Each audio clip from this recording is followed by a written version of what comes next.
Hi, my name is Constance Nyefolo. I'm 23 years old, originally from a small town called Clarence in the Free State, but currently staying in Pretoria.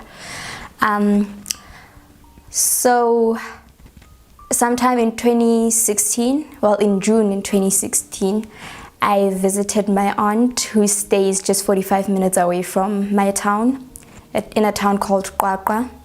I visited her, and as I was there, I met up with my friend there, and she suggested that we go to this other new club that had opened, that everybody was all excited about. So my aunt used to work very late at this other catering company, so sometimes she'd go to work at like 9 p.m. and come back at like 6 a.m. in the morning. So that day, it was a Friday, she went to work, and when she went to work, that's when we decided to go out. The club was not even that far from my aunt's place, like maybe 3 streets away. So we went. When we got to the club, I met up with a friend that I went to school with, but he was a few grades ahead of me, so we were catching up and asking each other what we are now doing in life and stuff like that. So he wanted us to catch up some more, and he was running out of cash, so his place was like a street away from the club, so I went with him. We exchanged our jackets because I was wearing a cardigan and he was wearing a warmer jacket, and it was cold, it's winter. It was the 25th of June. We went to his place. We didn't even spend like 5 minutes there. We got there, got what we needed, we came back. On our way back, there were 2 guys working behind us, and my friend held my hand, and then he asked me if I could run. I was kind of confused. Why is he asking me if I can run? So as we were walking, the 2 guys were also walking, and then when we got to this other corner, they stopped talking. So my friend told me to run. Well, we ran. I didn't even get that far, but then they caught me, and I let go of my friend's hand so they can go get some help.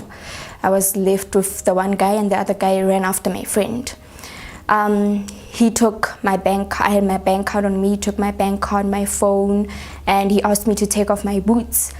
I took off one boot, and then he was taking me to this other place. He said we should go, and I kept on asking him why are they doing what they're doing, and he told me that he will blow off my brains. I don't know what weapon he had on him.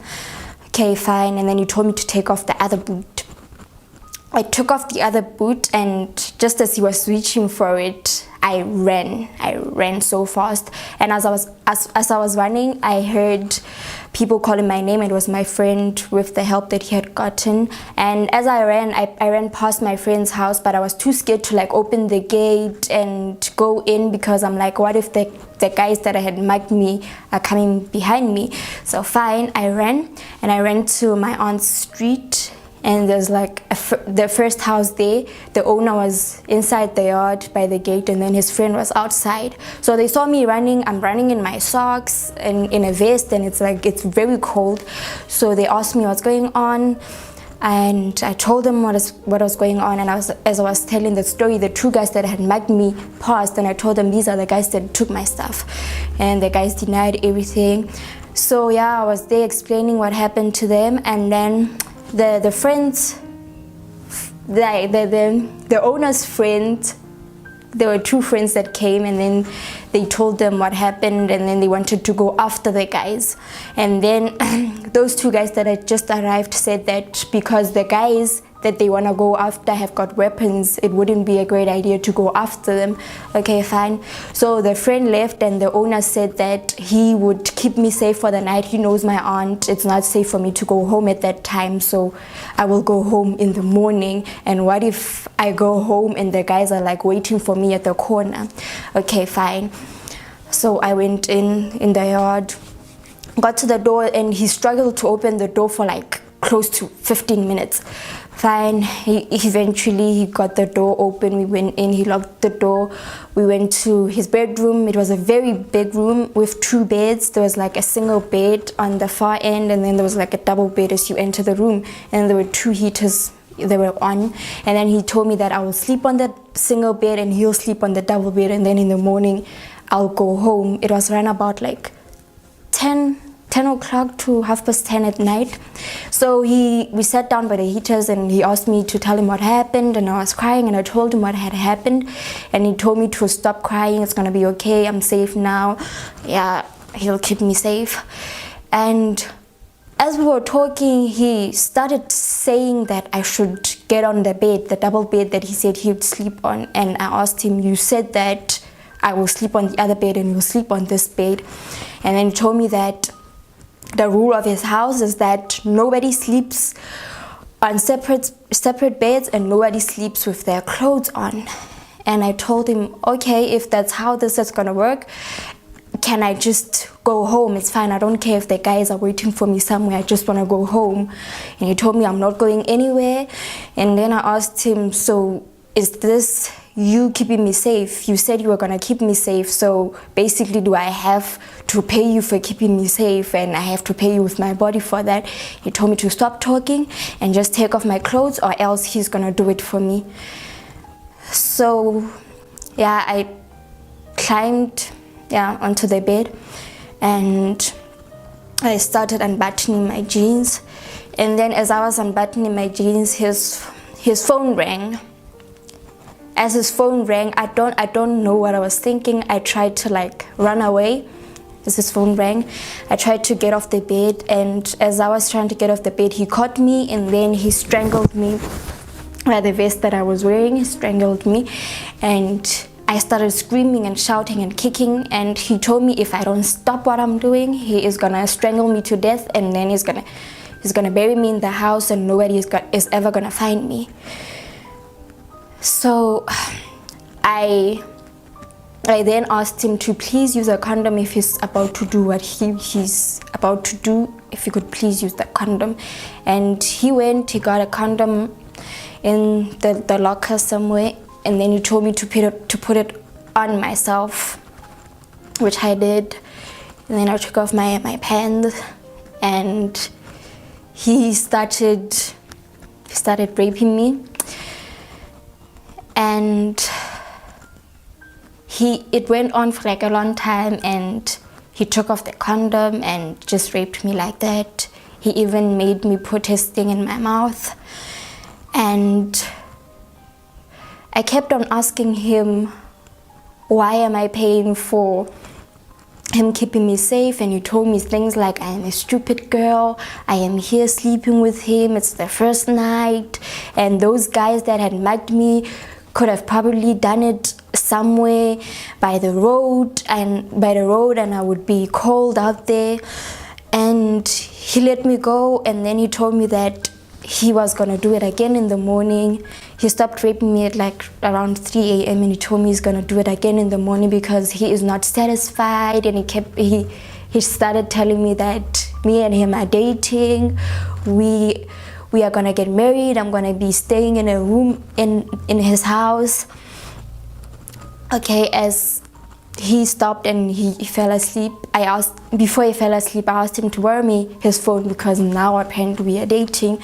And I said I was gonna check the time, but then instead I didn't check the time. I sent a message to my other phone that I had left at home, and I forgot that it had a password. And I told my aunt where I was, what had happened, and that she shouldn't call back because if she calls back, this man is gonna kill me. Okay, fine. In the morning, he raped me again, and then he let me go at like, I think it was 7. And then he said I should come back during the day to get money. So yeah, he walked me like halfway and then he went back to his place. So when I got home, immediately I told my aunt what had happened, and my aunt took me to the police station to go open a court case and everything. So he got arrested that very same day. And when he got to the police station, because he could see me giving up my statement, he was like, oh, this slut, I knew you were gonna say that I raped you. And then so yeah, they took him to the cell and everything, and I went to the doctor to go get the tests and everything done, and then I went back home. So this is where you can tell that our justice system keeps on like failing us all the time as victims. So I went back home, obviously in Clarence with my mom, and the police officer that was in charge of my case came this one time, and he told me that the man was gonna appear in court and then he will come back and update us on the dates that I need to be in court. Fine, which he never did. He never came back to like tell us which dates I'm needed to be in court and everything like that. But luckily my aunt always goes to court and just listens to like court cases and everything. So this one time when she was in court, our names they kept on calling my name and my aunt's name because my aunt was going to be a witness. And then my aunt told them that we didn't know anything about us being in court, and they sent 2 officers to go get me from my workplace. So you can imagine 2 officers just showing up at your workplace telling you that you needed at court, you needed to testify on that day. I was so scared because I was not ready to go and testify. I was not ready to see the man. I didn't know what to do. I didn't know who was representing me. I basically knew nothing about court cases. So they got me from work and we went to Kakwa for the court case.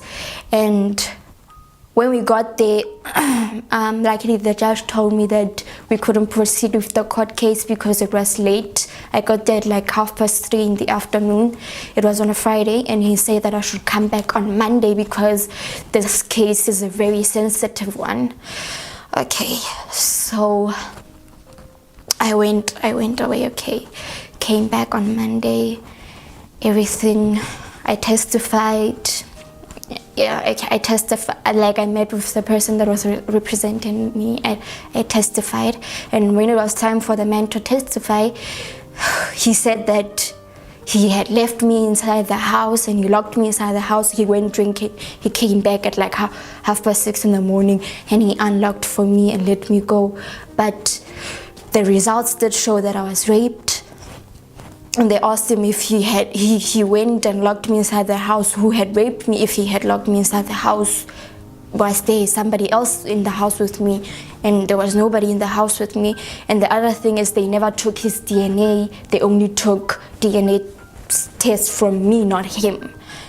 So yeah, so when we asked about why was I only being picked up at work and nobody had told me anything about me being at court and everything, they told me that the police officer that was in charge of my case went on leave, but he didn't assign somebody else to take care of the case and see that I get the right information and dates of when I should be in court. So yeah, that's why I saw that our justice system is just failing us. So after the whole court hearing and everything, the man was sentenced 20 years in jail for my rape. And I never really shared this story with a lot of people because the times that I tried to share the story, I would always be judged. I would have people asking me questions as if it was my fault, like, why were you walking around at night? I mean, this is a free country, like there are no rules for where you should walk at what time because we are free to walk anywhere. And this other person also asked me rather if I was still a virgin by the time I got raped. And I told the person that I had just lost my virginity like 2 weeks before the rape. I was 19. And the person was like, it could have been worse if you were still a virgin. So you see, I've constantly been judged and people telling me that it's basically my fault. And then there was this other person that's that basically is supposed to love and protect me. And the person last year in December, the person told me that he wishes that the person that had raped me had killed me too. And before that, I thought that I was healing quite okay, but hearing those words, it just crushed me, and I went back into being very depressed because after the rape I was very depressed. I tried to commit suicide. I started smoking cigarettes, weed as well. I started going out every chance that I could get. I would go out on Thursday till Sunday, and because people were not used to me going out, they would ask me questions like, what are you doing here, when they see me out drinking. And they didn't really understand what was going on with me, and I couldn't really share that because I just didn't want to be judged. So a lot of people that know me are going to be like quite shocked that I was once raped. But through all of this, my mom has always been there for me, and my aunt was also there for me. And I'm very thankful that I had that support from my mom and my aunt, even though everybody else was judging me, and a lot of people left me when I like shared that I had been raped. People just started treating you differently, like you are different and there's something wrong with you, and like nobody just wants to be with somebody that was raped. So I just want to encourage people that are there, that are out there and obviously have been through rape, that they should just be strong, and they will overcome, and most importantly, they shouldn't be afraid of speaking out and making sure that their perpetrators go to jail, so that they don't do the same thing to anybody else. And just be strong and get the help that you need. I am gonna get the help that I need soon, because I never really got the counseling that I needed, because the social worker was supposed to go to, every time I would go there, it's either the social worker was not in, or they would say the social worker just left. So I just gave up. I'm like, nobody is gonna help me. So I never really got the help that I needed. So never be afraid to like report things like this. And before this actual rape, I was almost raped once, and I never reported that. And I also almost got raped again after the actual rape, and I didn't report that as well. So whoever it is, be it your dad or your close family member or your boyfriend, if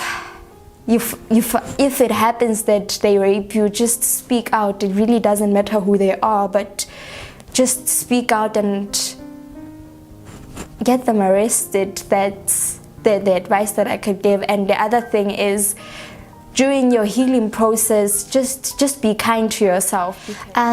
So last year in December, I registered a non-profit organization called Victors Not Victims for rape survivors and victims, because I'd like to give them the support that I never had, just to show them that it is okay.